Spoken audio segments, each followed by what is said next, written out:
Hello everybody, I'm Steve and welcome to Green Side Up. Today I'm getting on with planting in here in this tunnel. This is going to go on over a number of weeks as more and more crops come out and things change around in here. More space, as soon as space becomes available, I'll plant it up basically. But I have cleared a massive amount of space in here now so I can get cracking on it, because I like to get plants in between plants that are growing now, get them started, give them a head start. So I'll give you a quick whip around just so you can see, well, you can probably see some of the bits here, nice bits of clear soil, but I'll give you a quick look around and then we'll get some planting done. So these tomato beds are looking nice and clear now, apart from the area just down there where those trusses are touching the ground. I might actually put something underneath that, some sort of a sheet or something, we'll see. Anyway, yeah, these are roughly clear now, especially this one. This is no dig, this one, now I'm looking at now. I tried this year, and this is the dig bed. I was just trying a comparison between the tomatoes. More about that in another video. But I've got some areas over here next to the courgette and peppers that are clear. Some areas behind the carrots. There'll be another large area there when those onions get taken up home. A little area here. The one I've just cleared out this morning is this back bed, because during winter, obviously all this tomato cane structure will come down, light will get in back there. So I can plant in there, and I've got two short lengths of bed, one there and one at the bottom. The area in the middle stays covered because that's the root zone of the grapevine. So that's where we're going to start, is right down the very bottom there. We'll head off there now. So a little bit of a jaunty angle to film in this little area here because everything's so tight. But what I've got is these have been sat in a bucket overnight. They were a bit dry yesterday, bucket of water. And these are sprouting broccolis, and they're going to grow these in here over the winter. I've got some outside, obviously, but growing them inside and outside, and just spread your harvest. They will harvest at different times. There's no telling which will harvest first. There's no telling if they'll survive through the winter. Same with all planting, but we just give it a go. And I'm putting some feed in because these are going to be in. I mean, it's 2nd of August, I think, today, and we're going to be in August, September, October, November, December, all the way through. It's going to be about 8 months in total that they're in. So give them a good start.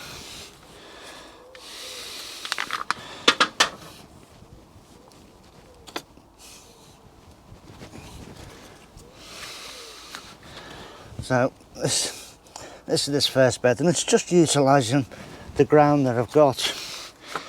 If I have too much crop at any one time, I give it away.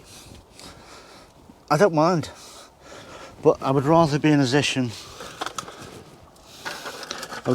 position where I have too much and have to give it away because of that, as opposed to not having enough.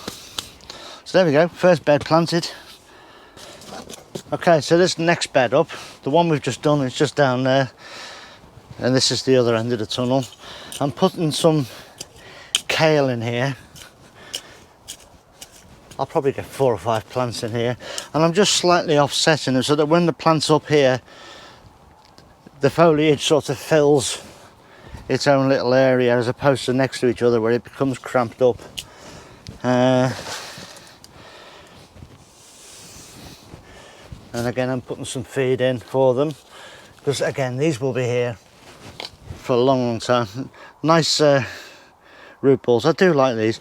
These are those container-wise trays that I've got, and I love the way the roots are sort of directed down to the bottom, come out the great big hole at the bottom, and air dry. That just means that they're ready to get off and into the soil. You can see by the structure of the plant, they're not going round and round, they're all heading down. That's wonderful.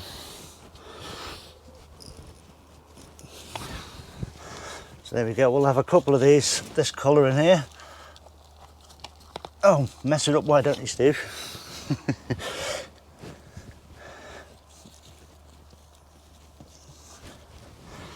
So, what variety was that?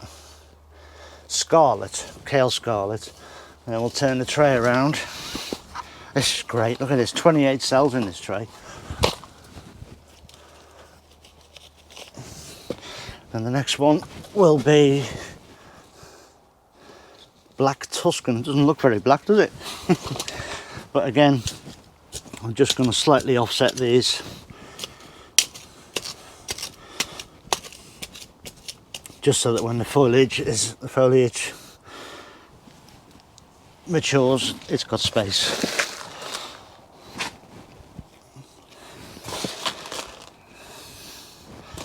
And quite often with these longer season plants, I mean, I'm feeding them now, and I just do what I normally do, sort of put half a handful in each planting hole. Quite often, especially with these longer season plants, you'll need to come back and feed them again.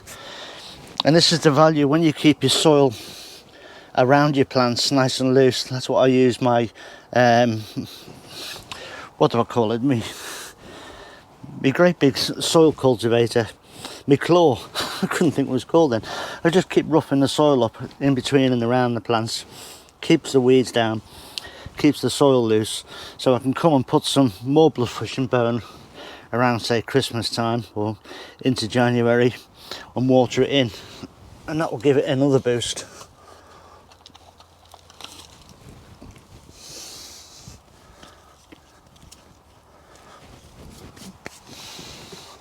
So there we go for that bed. I'll just put those last two plants in there. So I've got this bed planted up with 3 different types of kale, and I just want a watering in now.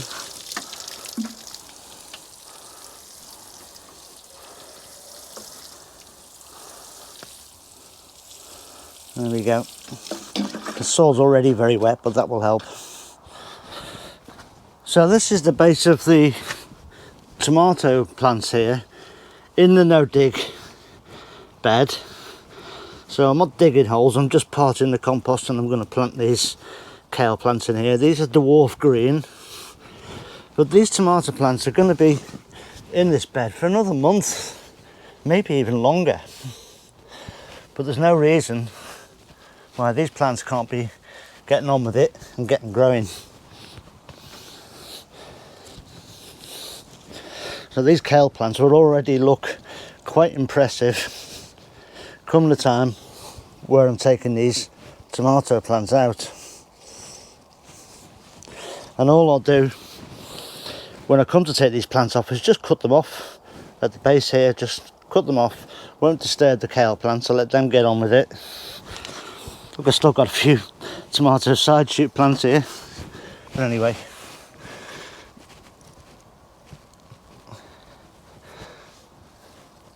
So yeah, I don't really want to dig this soil over as it's no dig, so just part the compost and get the plants in, and they'll grow away happily. And I'll do this right across this bed.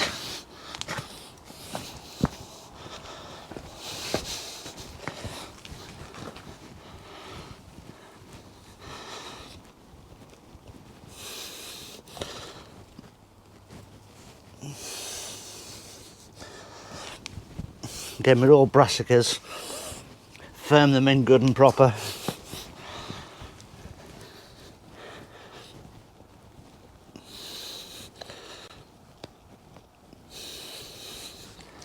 There we go. So that ground wouldn't be doing anything if I left this bed until these tomato plants were out. This ground would be doing nothing, but now it is. Now it's growing plants for me. And it's given me a month, 6 weeks on the season of these kale plants. I mean, if I've got any of these plants left when I'm finished, they'll stay in the pots. I never find a space, they'll go in it. And I could still be planting them in December, really. No problem, no reason why not. Right, so those first 6 I planted in this bed were dwarf green. And this is kale scarlet. And there's the label. They're getting the same. Now, You may have noticed I'm not putting any feed in this. This is no dig. You don't need to. The compost is your feed. The compost and the life in your compost is the feed for your plants. So it's just a case of getting them in the ground.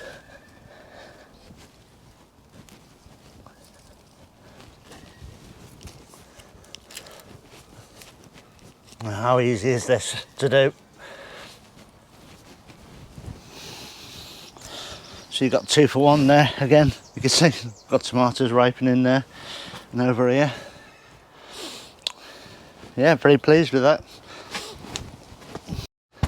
So I've got a dozen kale plants under these tomatoes now, and you'll probably notice there's a big border around them which has nothing planted in them. I will fill these up over this next couple of weeks as plants become available from the little tunnel, and as I've got nowhere for them to go because I've got no space, whatever, they'll fill up these areas. I will sow some seeds into some of these areas.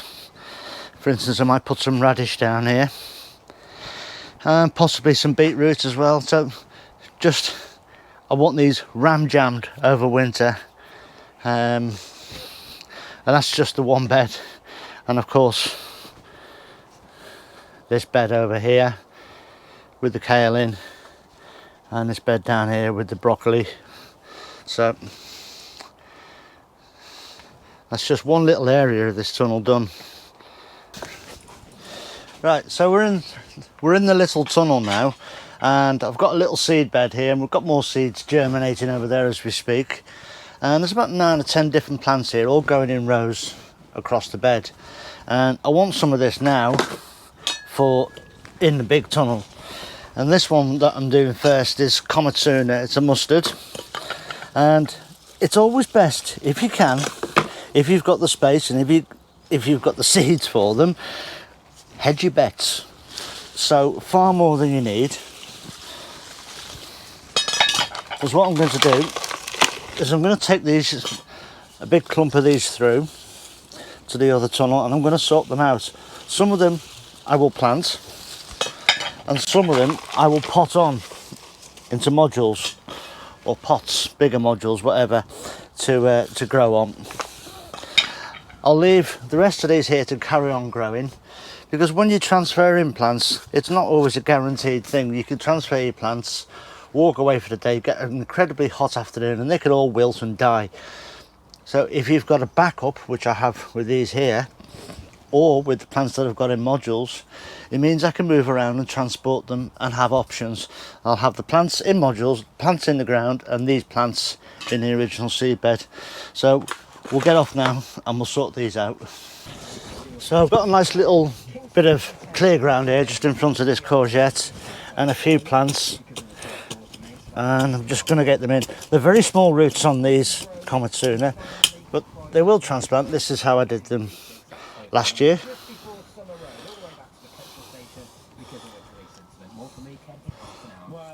As long as you've got fine soil or compost around them, these sort of plants will be fine.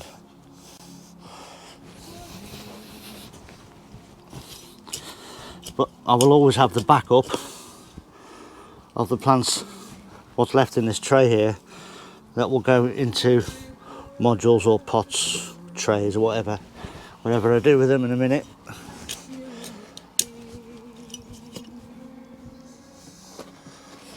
See, my soil in here is nice because it's been worked for a few years now.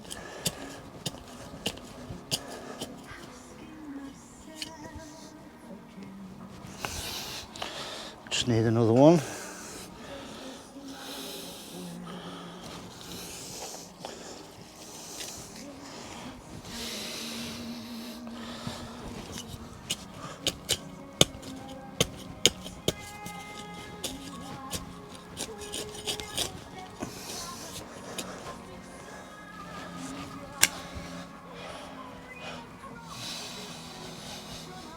So they'll just want to water and they'll hopefully get away.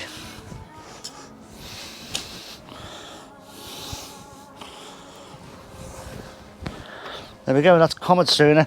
And the leaves on these things, they get massive, sort of 18 inches even longer. I think I've had them up to 2 foot plus, and they're great. Just use them like chard. Cut the rib out, slice them up, slice the rib up, cook that for a minute, and then add the leaf part, and it'll wilt down like spinach. Brill. We'll go and put some of these on now. So I've just got some compost in a big module tray here, using my homemade or homegrown dibber. Make a dirty great big hole, because these are nice long roots, as you can see on this, and then just drip feed them in and fill it up.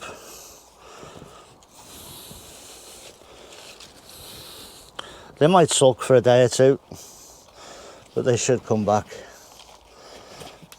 I expect to see these all limp and falling down in the morning, but that's usual. You know, a week to sulk and weeks to bulk, so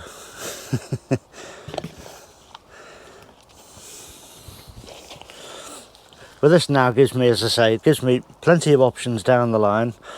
I've got plants that I've just final planted out down there, which hopefully will grow. If they don't, I've still got these module raised plants to draw on. And if these fail, I've got the plants in the ground in the little tunnel as well. So just for the sake of a few seeds in the ground, I've got all those options all of a sudden, and that's great.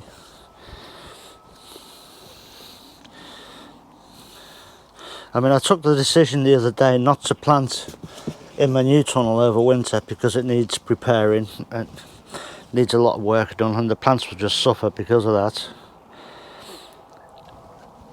I'm already thinking I'm going to need that tunnel the amount of plants and things I've got, but I'll try and resist it. I really don't want to plant in it this winter.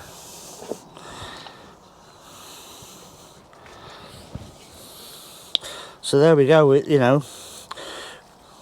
We've planted quite a bit this morning. We've covered options with timings with the kale plants around the tomatoes. We've covered options for later on in the season with these plants here now. And most of those other plants in the other tunnel I will treat the same way. I'll transplant some into the ground, and I will transplant some into modules to grow on, just to give me those options if disaster strikes, or if I've got spare ground somewhere. I'd rather have something growing than not. And for the sake of the time it takes to do this, it's really, really worthwhile doing. I say, what's this whole tray taking me to do? Sort of, I don't know, 3 minutes? And for the sake of having extra plants, or spares or backups,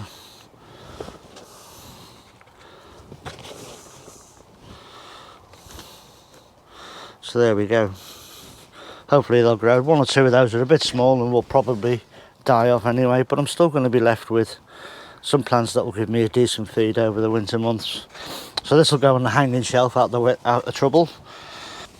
So that's it. I've hedged my bets in so many ways. I mean, these kales have already got a bed outside. The purple sprouting broccolis over there already got a bed outside. More kales at the back there. Just planted the common sooner. I've got all the other plants in the little tunnel. All these plants up here yet still to plant. And it's all about planting in multiple locations and utilising the soil that's available. Once you strip away all the leaves on these tomato plants and any weeds that's in there, you could see bare soil. Get something in it, you know. Like these plants, these tomato plants are going to go on for another 5 or 6 weeks yet, at least. If it's mild, maybe even longer, so may as well have something growing there. And over the next couple of days I'll come and I will sow some seeds in these edge areas. That's why I've deliberately left those. I've just planted amongst the tomatoes, and I'll sow around these edges, and in the other spaces in this bed as well. So I'm constantly sowing seeds. I've just sown more seeds in the little tunnel the other day. Keep at it. For the cost of a line of seeds, you know, what would it cost you? 10 pence, you know. I mean, I've just potted on those consulas there. There's 15 there. I planted 20 plants, and the whole row of seeds probably cost me 10 pence. You know, you're not losing anything. And as I say, you're not even wasting time, because it took me 3 minutes to pot those plants on, a couple of minutes to plant them.